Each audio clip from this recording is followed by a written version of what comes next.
When you're ready, Madam Clerk. Okay, it is 2:02, Wednesday, September 25th, 2024. We're here for consideration of and/or potentially decision on the Silver Express. Let's just turn it over to Colleen. What are our options today?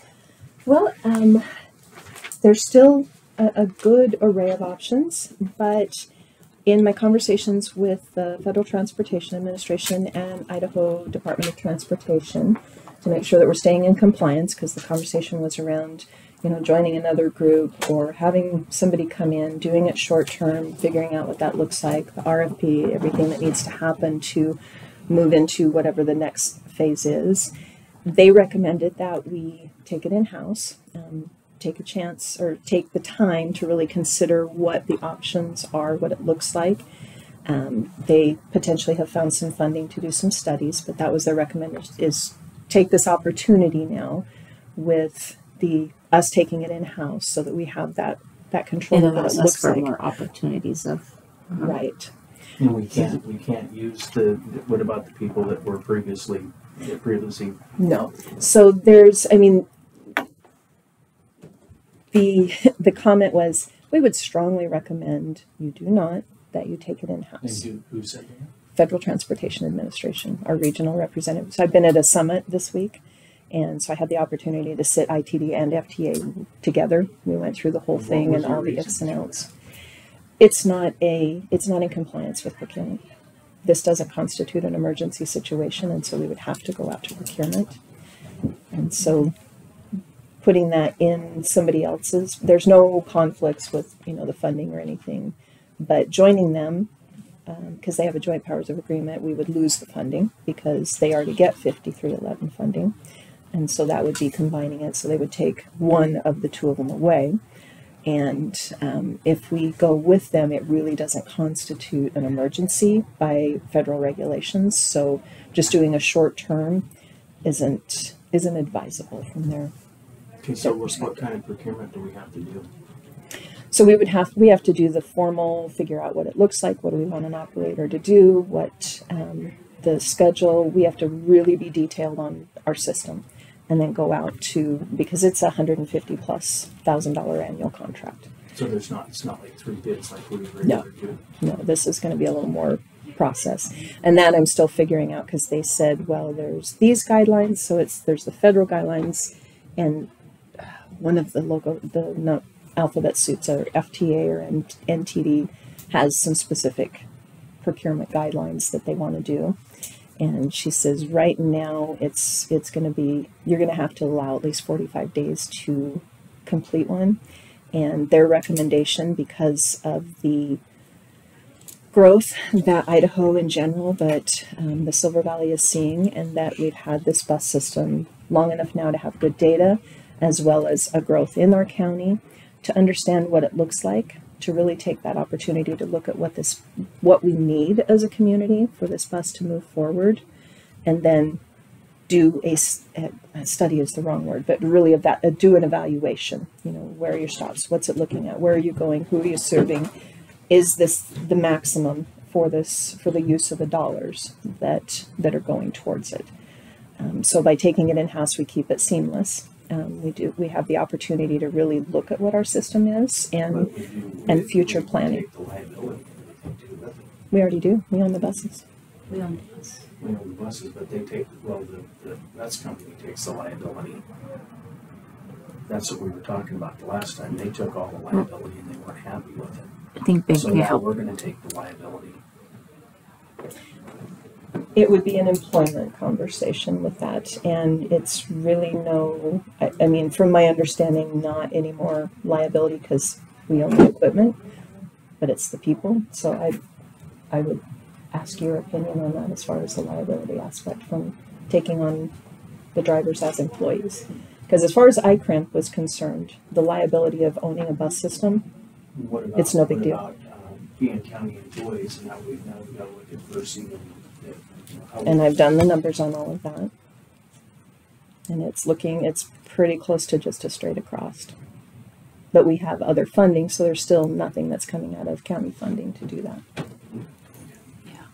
because we've got additional CARES money Mhm. and So I ran. a yeah, bunch of the numbers point is the looking county at- is not going to be Correct. having to pay additional funds to take this in-house. And the 5311 CARES funding agreement that was on the agenda this morning, that being in contact with ITD, they extended that. That was set to expire in May. And so we talked about what was going on, and that's why it was extended through 2026 for us to make sure that that's there to help us through this and to do it right. That's their end goal, is make sure that the system is right and continues to stay Okay, right. so I think we need to set a goal to make sure that, you know, we need to set it, if we're gonna take it in-house, Mhm. you know, we don't want it very long. Are you sure? We want somebody else, you know, I would much rather have somebody else bid on it and have it outside the county. Okay. But, I mean, we need to set goals like that. I don't know, what's your thoughts of it, Dave? Well, without seeing the numbers, it sounds like it's a wash financially, whether we do it in-house or out. Correct. So why we are assuming some more liability if we do it this way, maybe. I don't know. I'd be interested in Ben's opinion on that too. I'll chime in real quick with just preliminary thoughts on the liability piece. I think previously the liability subcontracting out to provide the service, one could say it's a shared liability, meaning if that bus gets involved in a vehicular accident for which the bus system is liable, it's likely the bus operator would be sued and it's likely the county would be sued. We'd both probably be parties to that action. And so I think there's shared liability in that we'd have to try to identify what's our portion of liability and what liability maybe could be borne by that independent third party. With us taking it in-house, we're still getting sued, but there's no one else that's involved. It's just us. So I think you gain more control over the system. You get to control who's operating the bus. You get to ensure that it's the right person.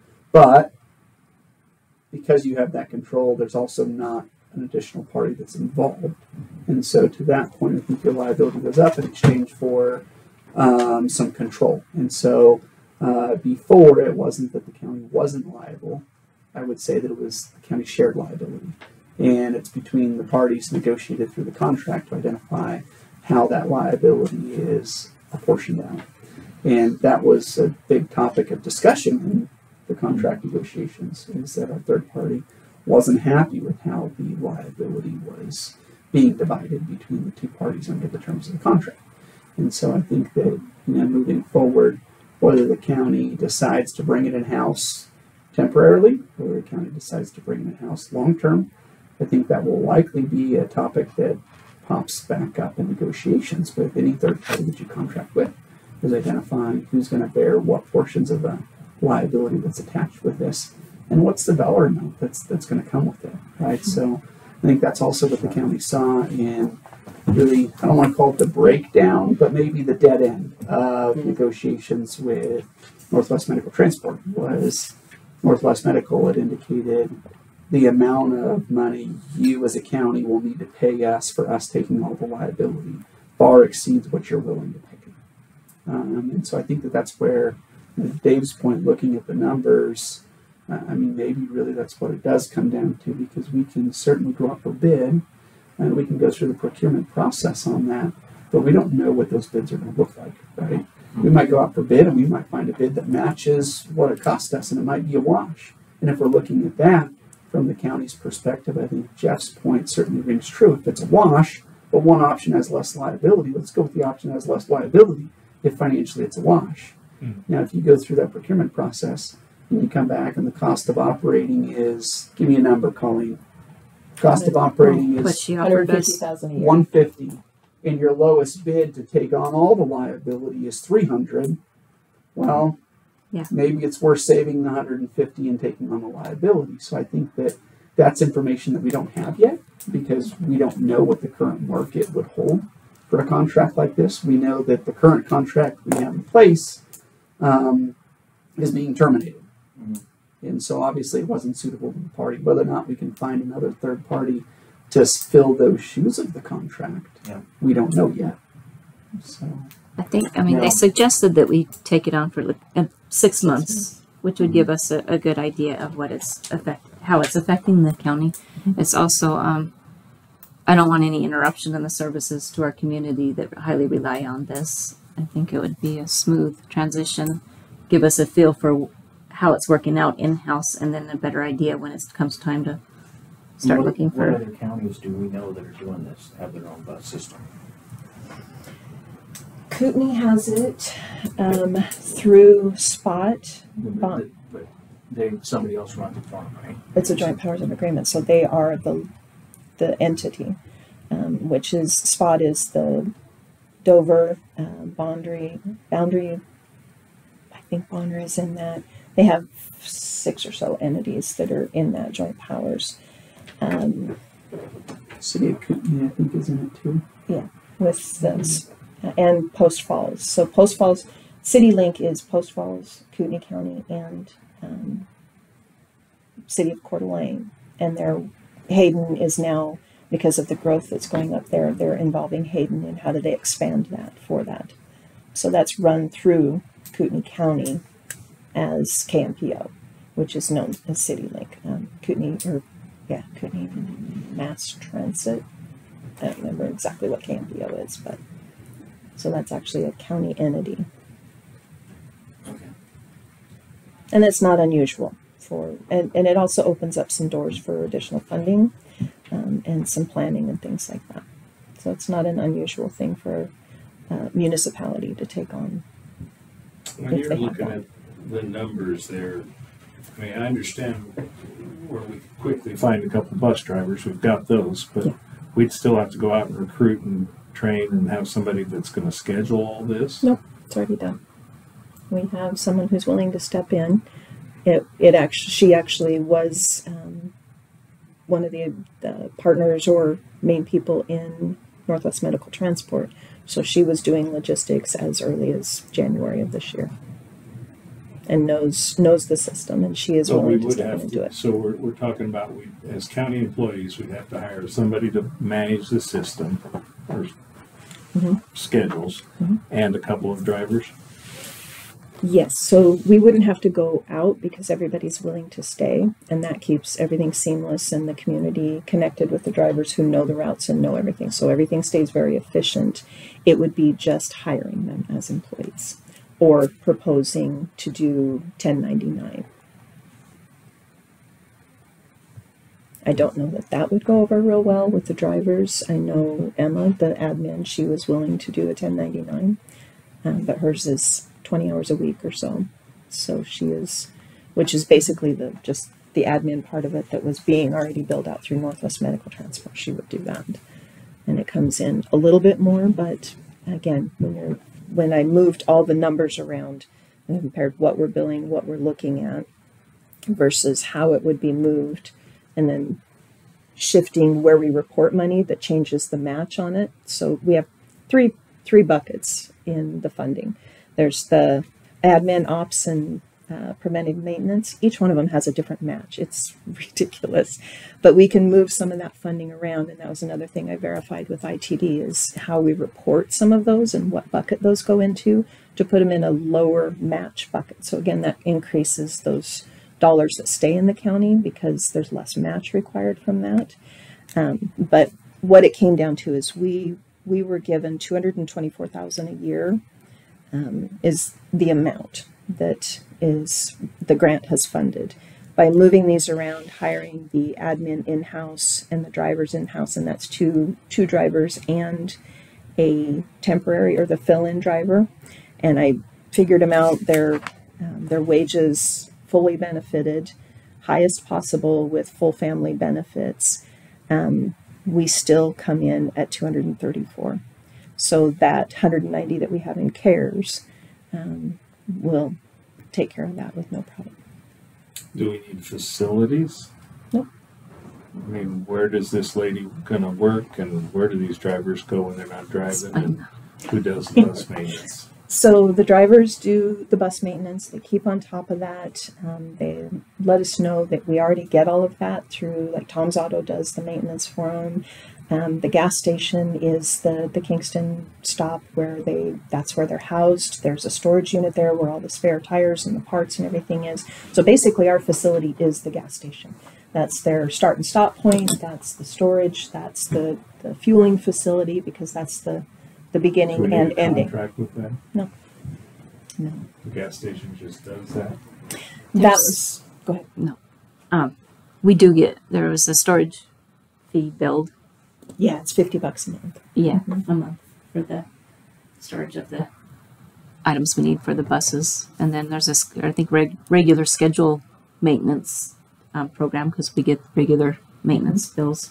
So we'll have to, We just, We already do. we already do all of that. contracts with BOCC then. Right? It sounds like the contract's already in place. There's no, Yeah, we're already bearing that cost under the current arrangements, my understanding. No, but if the county takes it over, we would have to redo that contract yearly or whatever we have to do for the county, as the county, right? Well, Carly, you can correct me if I'm wrong, but I think the county is already the party to that contract. Okay, so the county's already, Yeah, so Yeah, that there's contract the doesn't need understanding. amended at all. Because the county's already obligated and responsible for maintenance, storage, all that stuff. okay, So we're already the party to that contract. So those contracts would just remain in place as they currently are set. There's a lot to consider taking on a whole new business. Probably more than we can consider in today's meeting. My suggestion would be that one of us works with Colleen and these potential employees, and we put together a complete, here's what it's going to take, here's who we recommend they report to, they're going to have supervisors, all that, and bring it back to the board. Because I think we're going to want to do our research quickly and well, because we have how long to do all this? Monday. That was, part of the problems is gathering all of these pieces and figuring that out. I've forgotten. So we can do that, and that was okay that was another reason for bringing it in-house, is we didn't violate any issues or concerns that ITD and FTA had specific to the funding or how we're operating that. Is if we bring that in-house and then we take that time to evaluate it, exactly what you're saying, is do it right, look at it, and make sure we have all those. Right now, the foundations are already in place. So if that's the action, I guess, that I'm asking for today, is to go ahead and have that conversation to bring these guys in-house, to look at it for the 6 month, because we have that funding, and then to make sure that we're planning this correctly and get it worked out right, whether it's staying in-house or going out to RFP. That gives us enough time to do it right. And we have the funding to do that for at least a year.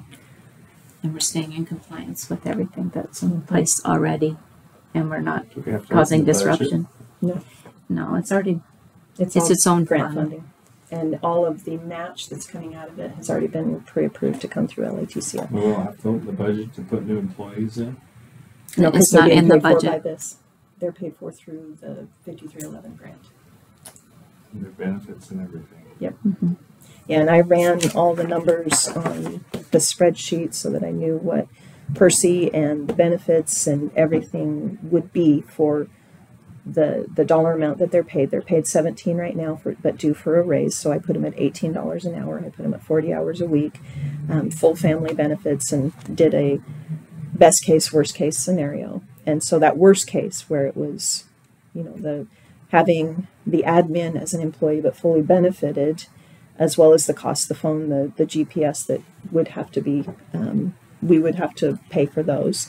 And then having the 3 drivers, again, maxed out on their fully benefited, that still kept us at the total amount for the admin and the operations at $234. And those were the very high worst That's case scenario the worst estimates. Yep. We And we'll probably operate under that. Who's going to supervise them? And that would be the question to report to the board, and they would be the go through with me as well as through ITD as far as communications. But I would suggest that they're report to us every 2 weeks like the ambulance board does. So I guess what would you be wanting for reporting? So let me back this up with the admin. So Emma, she would do all of the making sure that the timesheets are collected, everything is done for compliance, their UAs are done, the inspections are being done according to all the checklists that we have on the certs and assurances, because she's exceptionally familiar with the FTA requirements, the public transportation requirements. And then, I already work with the contractor, so we would maintain that relationship. It would just be, are they reporting to you guys, and what would you want from that employee relationship?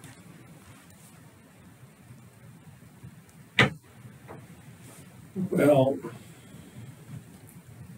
I don't know any of these drivers or Emma personally, so don't take my comments to reflect that. But we talked about we're going to take on more liability, but we would control some of the liability, but we're not really. We're just taking on the whole package where we don't have we're not starting from scratch and hiring drivers that we've approved and done background checks on and done anything. So we lose a little bit about what Ben was suggesting a while ago, which I liked, was that we gain a little control.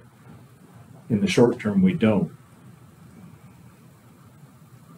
And I'm not saying I'm yay or nay, I'm just brainstorming out loud because the Monday thing, which I should have known, threw me off.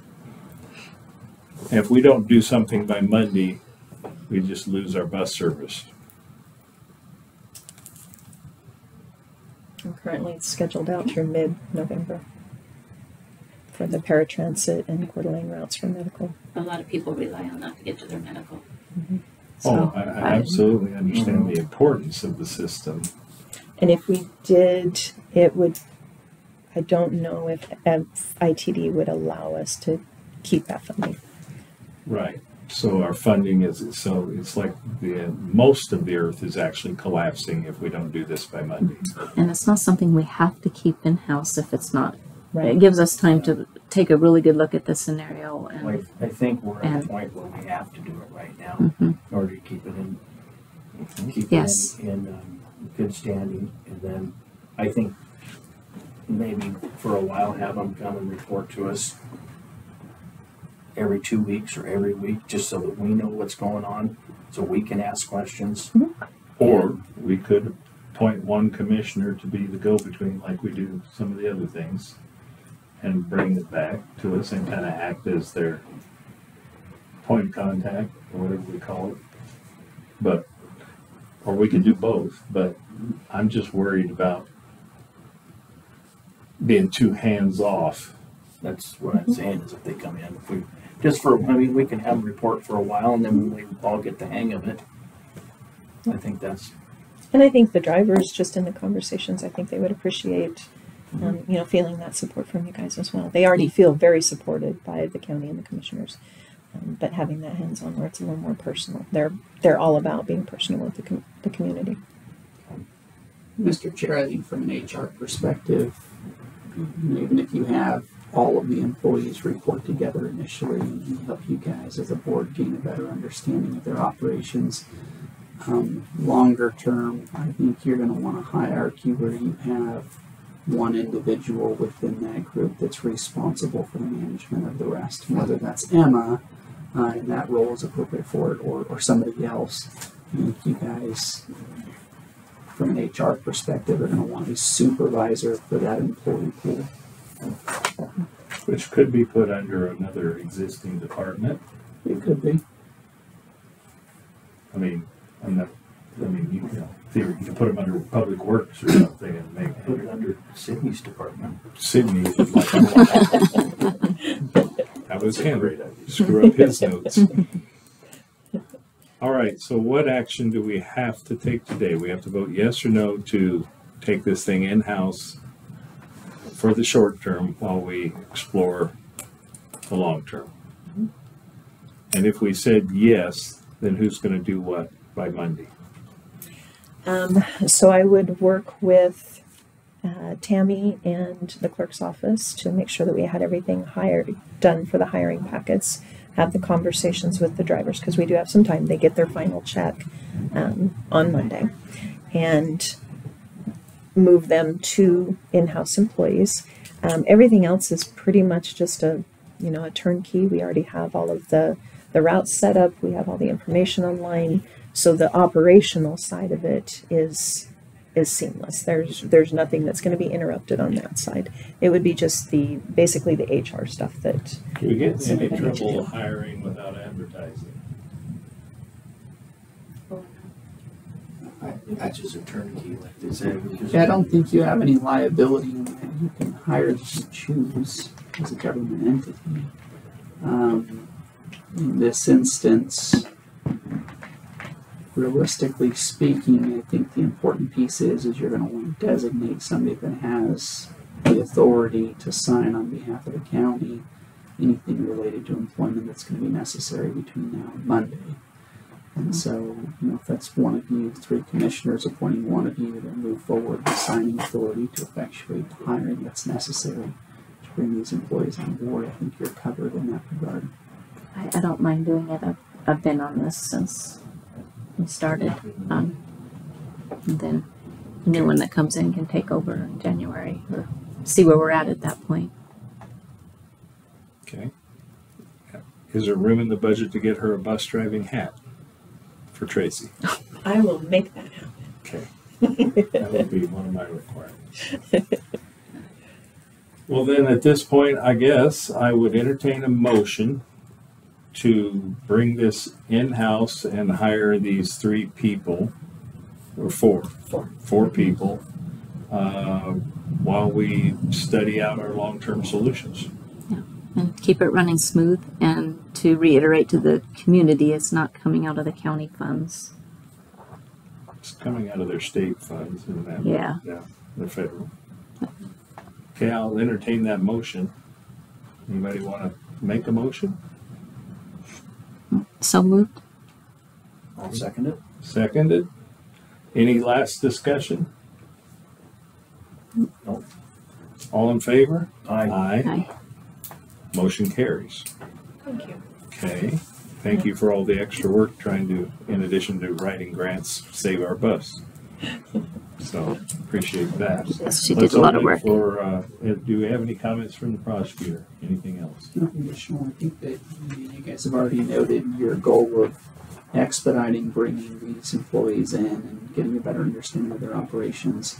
Obviously, Colleen has been bouncing questions off me as all this has been unraveling, and although I typically as legal counsel am always advising against proceeding forward as expeditiously as we are, the amount of potential, outside funding dollars that are attached to this and the community's need for it, I think is really presented the county with very few legitimate options that we have been reassured will keep the funding in place. And I think that that's really where Colleen went from the last meeting before the BOCC, saying there's a bunch of options to her current position, which is after talking to all the governmental authorities that are responsible for this funding, a lot of those options have a great deal of insecurity attached regarding future funding. And so, I think that understanding this doesn't have to be the long-term solution, but it buys the county sufficient time to start analyzing the processes and procedures to determine whether long-term the county likes this structure or wants to go back out through the formal bidding process is the important junction to realize where we're at right now. Well said. Anything further, Colleen? No, I think I'll get moving on this, and then just we'll get back together and figure out the structure and the hierarchy. And my request is give me 6 months to work with, because everything that moves at the speed of government, 6 months is 2 weeks away. So being able to work with FTA and ITD and secure some additional funding that we can really analyze the system and see what this looks like. Because it's, again, this actually, and FTA said, you guys are in a great position. This is wonderful if you take this in-house, because right now you have the world wide open to you. Now in that immediate, taking care of making sure it was seamless, no. But in the long term, with the planning, and we are still free, but there are options that can be opened up that creates that it can generate revenue. We're one of the few that are a free system. We would like to keep it that way, but there's ways to evaluate what this looks like long term as a county service, or is it better to go out? And so, ask for the 6 months to really have a chance to thoroughly investigate that and have these great conversations where, everybody can understand what that looks like for the community and for the county. Public comments, Mr. Beener? Yeah, I guess I do have one. It's too bad it's taken this long to get to this point. You guys got a notice in July, and we didn't have a meeting until 2 weeks ago over this. So I agree, you're stuck between a rock and a hard spot on this. The other thing I want to point out too, Colleen, you said their bus drivers are up for a pay raise. They're getting a pay raise for the benefits they get from the county. Guaranteed they're not getting those kind of benefits from where they're working. And whoever you were talking about working 20 hours probably don't get any benefits, where this one, now we do. So I just hate seeing any more government, but right now I understand why you're in the bind. Hopefully in a few months, you guys stay on this and actually look into looking for a contractor. And Ben, I understand what you're saying about liability, but without somebody checking these guys in, how do you know when somebody jumps on a bus to drive it, they're not drunk? Nobody's seeing these guys before they get behind the wheel. So that's my comment. Okay. Public comment or question? Do the background, or do the drivers have background checks done on them through Northwest Medical Transport? Those are done previously, and they have Federal Transportation Administration guidelines that they have to do for random drug tests, and it's the compliance things that same as like our heavy equipment operators, except for transportation. Okay. And then they take bi-weekly UAs, is that what you were saying? Or? That I don't know. Oh. I mean, they certainly can. That's definitely an option we have. I'm not sure what they have been doing because that is administered by our contractors. How long have the drivers that are coming over, they've been doing it for a while, correct? Years. So the same drivers they've had? Yeah, Sherry and Andrew. Okay. Yep. And Cool. George is the interim, the vacation guy. And Emma has been a part of it as far as the administration with Northwest Medical Transport is the one that helped start this through the county. And she's been involved since that, so 10 plus years. And then last, so Colleen asked for 6 months. Is that what you guys are gonna give her the 6 months? I think that's what our agreement is. Let's go 6 months and see where we need to go. Starting October 1st. During that, we can look at all the options and see what's the best workable avenues for it. Yeah, definitely send me thoughts and ideas because right now I've got, I mean, these things move fast. And so, like I said, I've been at the ITD summit this week and multiple people have approached me and said, we'll help you any way we can. We'll help you with procurement. So I already have this support team that are transportation experts and have been doing it for decades to help us through this. So any concern, thought, ideas, let me know and we'll work through this and figure it out. Okay. We are going to adjourn because we got another one in 20 minutes.